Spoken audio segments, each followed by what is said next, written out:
की शुरुआत में हम एक गांव का सीन देखते हैं। वहां हमें एक औरत दिखाई देती है। उसकी डिलीवरी होने वाली थी, लेकिन उसे एक बेटी हो जाती है। इसके बाद उस औरत का पति अपनी बेटी को दूध में डुबाकर भगवान को अर्पित कर देता है, क्योंकि उस समय लड़की का होना अपशगुन माना जाता था और इसलिए वहां सब लोग लड़का ही चाहते थे। इसके बाद हमें दूसरा गांव दिखाया जाता है। वहां एक परिवार में रामशरण और उसके 5 बेटे होते हैं, लेकिन किसी भी बेटे की शादी नहीं हुई थी, क्योंकि वहां लड़की पैदा होते ही मार दी जाती थी। ये लोग काम करने के लिए रघु नाम के एक बच्चे को रखते हैं। रघु नीची जाति का था। वहां बड़ा बेटा रामशरण से कहता है कि वो जल्दी से उसकी शादी करा दे, क्योंकि उसकी उम्र निकल रही है। रामशरण कहता है वो उसके लिए लड़की ढूंढ रहा है, लेकिन इस गांव में तो क्या, आसपास के गांव में भी कोई लड़की नहीं है। ये सुनकर राकेश और उसके भाई खाना छोड़कर चले जाते हैं, लेकिन सूरज उनके साथ नहीं जाता है। फिर गांव के ढेर सारे लोग एक घर में टीवी देखने जाते हैं। वो घर इनका सिनेमा हॉल था। वहां वो लोग अश्लील फिल्में देखते हैं। टीवी देखते हुए वहां के बूढ़े लोग रोने लगते हैं, क्योंकि आज तक भी उनकी शादी नहीं हुई थी। फिल्म देखने के बाद राकेश के अंदर हवस जाग जाता है और वो बाहर निकलकर जानवर के साथ अपनी प्यास बुझाता है। अगले दिन रामशरण गांव के पंडित को बुलाकर कहता है वो उसके बेटों के लिए कहीं से भी लड़की का इंतजाम करे और वो इसके लिए लाखों रुपए देने को तैयार है। ये सुनते ही पंडित अपने काम में लग जाता है। हम देखते हैं कि राकेश एक टीचर है। स्कूल में पप्पू नाम का दूसरा टीचर उससे कहता है कि उसकी शादी होने वाली है और उसे भी उसकी शादी में आना होगा। ये सुनकर राकेश को काफी जलन होती है और वो गुस्से में एक बच्चे को पीटता है। इसके बाद हम देखते हैं कि पप्पू की शादी हो रही है। पप्पू का पिता लड़की के बाप को 5 लाख रुपए और 2 गाय देता है। फिर शादी के लिए दोनों मंडप में आते हैं, जिसके बाद पंडित दुल्हन बनी लड़की का पाजामा खींच लेता है, लेकिन वो दुल्हन लड़की नहीं बल्कि एक लड़का होता है। वहां लोग पैसों के लिए लड़के को लड़की बनाकर शादी करवा देते हैं और बाद में पैसे लेकर भाग जाते थे, और इसी तरह ये लोग भी भाग जाते हैं। एक दिन पंडित किसी काम की वजह से दूसरे गांव में जाता है और रात होने की वजह से वहीं रुक जाता है। सुबह जब वो शौच के लिए नदी के पास जाता है तो उसे किसी लड़की के गुनगुनाने की आवाज सुनाई देती है। पंडित जाकर देखता है तो वहां एक सुंदर सी लड़की होती है। पंडित को देखते ही वो लड़की अपने घर भाग जाती है। पंडित भी पीछा करते हुए उसके घर पहुंच जाता है। वहां वो लड़की के पिता प्रताप से मिलता है।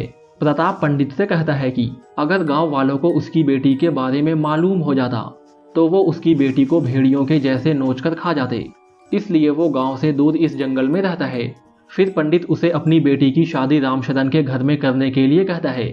साथ ही वो उसे 1 लाख रुपए देने की भी बात कहता है। ये सुनकर प्रताप मान जाता है। इसके बाद पंडित रामशरण के पास जाता है और उसे और सूरज को अपने साथ लेकर प्रताप के घर पर आता है। फिर प्रताप राकेश की फोटो देखता है। फोटो देखने के बाद वो कहता है कि वो अपनी बेटी की शादी राकेश से नहीं बल्कि सूरज के साथ करेगा, क्योंकि सूरज देखने में एक संस्कारी लड़का लगता है। ये सुनकर रामशरण जाने लगता है, लेकिन रास्ते में वो सोचता है कि कल्कि की शादी सूरज से ही करने में भलाई है, क्योंकि सूरज उसकी सारी बातों को मानता है। इसके बाद हम देखते हैं कि रामशरण प्रताप को 5 लाख रुपए और 5 गायें देता है और कल्कि की शादी अपने 5 बेटों के साथ कर देता है।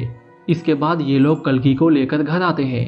घर आकर राकेश बोलता है कि कल्कि के साथ सुहागरात सबसे पहले वो मनाएगा, क्योंकि वो 5 में सबसे बड़ा भाई है। ये सुनकर रामशरण कहता है कि हरामखोरों, तुम लोगों ने अपने बाप के बारे में भी नहीं सोचा। तुम्हारी माँ के गुजर जाने के बाद मैंने जिंदगी कैसे काटी ये सिर्फ मैं ही जानता हूँ, इसलिए कल्कि के पास सबसे पहले मैं जाऊंगा। इसके बाद रामशरण कल्कि के पास जाता है और उसके साथ सुहागरात मनाता है, लेकिन अगली सुबह कल्कि को मालूम होता है कि कल रात उसके पास कोई और नहीं बल्कि उसका ससुर ही आया था। इसके बाद सभी भाई एक एक दिन करके कल्कि के साथ सोते हैं। 5 भाई कल्कि को सिर्फ अपनी हवस मिटाने के लिए इस्तेमाल कर रहे थे। फिर जब सबसे छोटे बेटे सूरज की बारी आती है तो वो कल्कि के पास जाता है, लेकिन उस दिन कल्कि की तबीयत ठीक नहीं थी, तो वो उसके साथ जबरदस्ती नहीं करता है और वो सिर्फ उससे बातें करता है। सूरज काम में कल्कि की हेल्प भी करता है, जिसके बाद दोनों एक दूसरे से प्यार करने लगते हैं। इसके बाद कल्कि अपने बाकी पतियों को अपने पास आने से रोकने लगी, जिससे रामशरण और उसके बाकी बेटे जलने लगते हैं कि सूरज ने ही उनका काम खराब किया है। अपनी हवस मिटाने के लिए ये लोग इतना नीचे गिर जाते हैं कि कोई सोच भी नहीं सकता है। एक दिन चारों भाई मिलकर सूरज को मार देते हैं, जिसके बाद कल्कि बिल्कुल अकेली हो जाती है। इसके बाद रामशरण समेत बाकी भाई कल्कि के साथ दिन में कई बार जबरदस्ती करते, लेकिन कल्कि चाहकर भी कुछ नहीं कर पाती। फिर एक दिन वो रघु के हाथों अपने पिता के पास चिट्ठी भेजती है, जिसके बाद अगले ही दिन प्रताप वहां आता है। यहाँ रामशरण प्रताप को और 1 लाख रुपए देता है, क्योंकि वो भी बिना बताए कल्कि के साथ सो रहा था। अपने बाप के पैसों के लालच के बाद भी कल्कि उसके पैर छूती है। कुछ देर बाद प्रताप वहां से चला जाता है। भले ही प्रताप अपनी बेटी को इन भेड़ियों से नहीं बचा पाया, लेकिन कल्कि अपने बाप को खुश देखना चाहती है। प्रताप के जाने के बाद राकेश और बाकी भाई कल्कि को बहुत मारते हैं। वो कहते हैं कि तुम्हारी वजह से तुम्हारा बाप यहाँ आया और हमें उसे 1 लाख रुपए देने पड़े। मार खाने के बाद कल्कि रघु से कहती है कि वो यहाँ से आज़ाद होने में उसकी हेल्प करे। अगले ही दिन रघु कल्कि को लेकर भागने लगता है, लेकिन रास्ते में ही राकेश और उसके भाई उन्हें पकड़ लेते हैं और फिर रघु को वहीं मार डालते हैं। इसके बाद वो कल्कि को घर ले जाते हैं और उसे गाय वाले घर में बांध देते हैं। इधर जब रघु के घर वालों को ये मालूम होता है कि रामशरण और उसके बेटों ने ही रघु को मारा है, तो वो बदला लेने के लिए वहां आते हैं। फिर जब रघु का चाचा कल्कि को बंधा हुआ देखता है, तो वो कहता है कि तुम्हारी वजह से ही ये सब हुआ है। इसके बाद वो भी कल्कि के साथ जबरदस्ती करता है। फिर वो अपने बिरादरी के लोगों में जाता है और उन्हें भड़काते हुए कहता है कि बड़े लोगों ने उनके बच्चे को मार डाला। फिर ऐसे ही कुछ दिन बीत जाते हैं। कल्कि प्रेग्नेंट हो जाती है। इसके बाद रामशरण वापस उसे अपने घर में रख लेता है, लेकिन वहाँ सभी कंफ्यूज होते हैं कि उस बच्चे का बाप कौन है। वहाँ रामशरण कहता है कि सबसे पहले उसी ने उसके साथ कांड किया था, इसलिए ये बच्चा उसी का है।